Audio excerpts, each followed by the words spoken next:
Good morning. This is Hanabal Khaing, Enterprise Data Modeler, CDO and CTO, and Data Center Administrator. This documentation video is about the legal compliance costs. So we're getting a lot of pushback on the legal compliance costs for data modeling.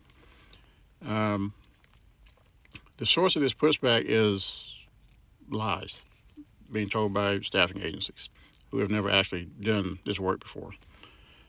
So the staffing agencies, primarily from India, some of them are from China, some of them are now from North Korea. According to the FBI, the North Koreans are getting in on these label scams, according to their latest public bulletin. But they are trying to get contracts by underbidding all the contracts because they know that we're bidding the actual real legitimate costs. So they'll come in 50 to 96% below the actual cost. And one problem is that the executives who are signing with these Indian staffing agencies are not checking the itemized budgets. And what they should be looking for is a line item for legal compliance. And then some sublines that show how they're going to make the project legally compliant and the end product legally compliant. So if you actually go look at those project plans from the Indians, none of them have legal compliance budgets. So they cut 100% of legal compliance. Now, this particular question came in from a bank, a very big bank, who should have done this a long time ago. I don't know how they survived this long, but they want to know what the real cost is. So this bank in particular, it operates in every state in the United States. Hundreds of banks, branches, and hundreds of ATMs. They have to comply with Federal Reserve regulation for vault management. They have to comply with Federal Reserve policies for cash management. All of that has to be encoded into the data model.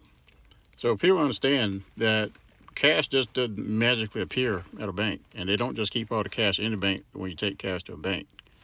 That cash almost never stays in the bank.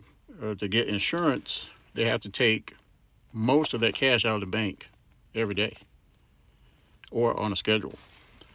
Same thing with an ATM. The ATM can keep cash in it overnight, but it has to be replenished on a schedule. There's a cost to replenishing those ATMs. So when the Federal Reserve prints the paper money, they charge a fee to get that money from the Federal Reserve vaults to the bank vaults, and then from the bank vaults to the individual branches and ATMs. So all of that logic has to be encoded into the data model for cash management. That's one thing. Aside from cash management, and there are literally hundreds of regulations around cash management that has to be encoded, and they vary state to state. So there's no way around that cost. And so, and the cost there is you got to hire a legal expert in that area. You can't just hire any lawyer. The lawyer has to be an expert in that particular area of law. And so the cost per jurisdiction, depending on what that jurisdiction is between $1 to $30 million. Because they got to go through so many laws, they got to go through all the case law. They're spending hours and hours and hours, sometimes months, just figuring out whether or not the operation that the bank is conducting in that particular jurisdiction is 100% legal. For example, there's some products that banks sell that are not legal in certain jurisdictions, or they have to modify the product in a certain way, or they have to disclose something in a certain way to make it legal. All that has to be documented, and all that has to be encoded into the data model. It takes hours and hours and hours. You're looking at, for any size bank, even a small one, a solid 36-month project to get the data straight. And of course, a lot of people, it doesn't take that long. A lot of people, they're going to come in and lie to try to steal the project. First of all, they've never done a successful bank project. If you look at the track record for all these staffing agencies, they have 99% failure rate. The primary reason that they fail is because they are skipping the analysis for the entire project, and they're also skipping the analysis for legal compliance. If you haven't done the analysis, there's no way you're gonna happen to iterate yourself into getting that project right. There's no way. It's too complex. It's like saying that you're going to comply with a law that has over 1,000 pages in it without reading it. Now, consider there are thousands of laws with hundreds of thousands of pages that you have to comply with to run a bank. Now, and then on top of that, there are products that the bank gives out in certain states, like pens and paper and little gifts and things like that. Those things have to be tracked as well, because in some states, what those things are made of have to be tracked, because there are some things that are in them that cause cancer, and then some states have laws against distributing things that cause cancer. So if you have something like that, legally you have to have a warning label on it. And then if you get caught distributing something that causes cancer without a warning label, even if it's just an ink pen or a tablet or something, you could get billions of dollars in fines just for that. And so these people, they're not thinking about all this detail that goes into data modeling. And data modeling is an extremely detailed, precise skill. To be a data modeler, you have to have a full 61 sets of skills to go to full multidimensional data modeling. That's equivalent to 60 degrees, 3 of which would be master's degrees and 3 PhDs. Sometimes single data models, complex AIs can take 8 years to complete. That's like 2 PhDs. And I'm not talking about 40 hours a week. I'm talking like 90 hours a week for 8 years. This stuff is serious. So these low wages and all that stuff, you're never going to get a real data model with a low wage. What's going to happen is you're going to get a fake data model, and you're going to get billions of dollars in regulatory fines. And then another thing that people don't understand about regulatory compliance data modeling is that the data modeling also has to apply everywhere, even if you're not a bank.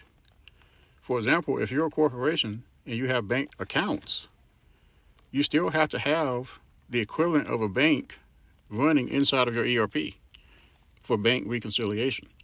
Now, if you don't have bank reconciliation, and what that does, it gives you pretty much a copy of a bank running inside your company, minus the individual products that a bank markets. Like you're not going to be opening checking accounts and loans and stuff like that.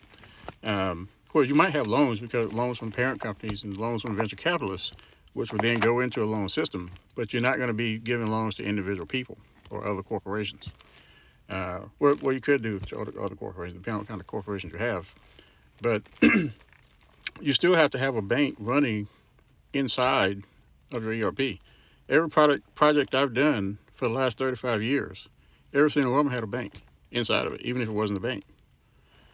Now, the other reason you have to have that bank software inside of your ERP is anti-fraud.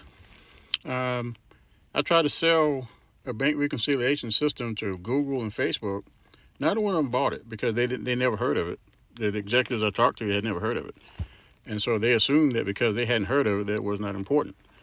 And years later, they found out that a con artist had been sending fake invoices to both of them. Not just one con artist, but several thousand con artists. They only caught one of them doing it. And that one that they caught has sent over $100 million in fake invoices.